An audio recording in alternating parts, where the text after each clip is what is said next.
மாசம் ஆச்சு. ஓ 4 மாசம் ஆச்சா? சரி. நான் அந்த சான்ஸ் கேட்டிருந்தேன்ல. சரி நீ வந்து ஓ நாங்களே ப்ரொடியூசர் கிடைக்கலான்னு கடுப்புல இருக்கோம். நீங்க வேற ஏன்னா வெறுப்பேத்திட்டு இருக்கீங்க போனா. டேய் ஏன்டா அவனை திட்டுற?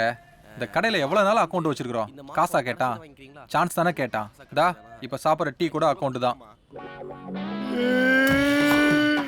எனக்கு யாருமே இல்ல, இருக்கிறதுக்கு வீடும் இல்ல. என்னடா ஆச்சு? டேய் அந்த குண்டை ஆண்டி நம்ம வீடை காலி பண்ண சொல்லுதுடா. ஒரு 4 நாள் போய் எக்ஸ்ட்ரா டைம் கேட்டுவா, அதுக்குள்ள நானும் உனக்கு ப்ரொடியூசரை மீட் பண்ணிட்டு வந்துடுறோம். ஆமா, நீங்க மட்டும் ப்ரொடியூசர் மீட் பண்ணுவீங்க, ஆனா என்ன மட்டும் டைம் கேட்க சொல்லி அந்த குண்டாண்டிய வாயிலே மதிக்கும். நான் சொன்ன படம் மாதிரி நீங்க ஏதாவது படத்தை பார்த்து பயங்கரமா பயந்துருந்தீங்கன்னா உடனே 4-3. ஆமா, இதுக்கு முன்னாடி ஒரு படத்தை பத்தி சொன்னாங்களே, என்ன படம்டா அது? அந்த படமா மச்சி? அது ஒரு மொக்க பேய் படம்டா. நிறைய டைம் டிவியில் போட்டுருக்கானுங்க. அந்த படத்தோட டைலாக் கூட இருக்கு.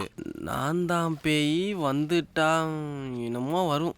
மச்சி இந்த படத்தோட டைரக்டர் படம் முடிஞ்சோன்னா காணாம போயிட்டானாமாடா, இன்னும் கண்டுபிடிக்கலையாமா. நம்ம நிலைமையை பத்தியா? மொக்க படத்துலாம் சான்ஸ் கிடைக்குது, நம்ம கிடைக்க மாட்டேங்குது.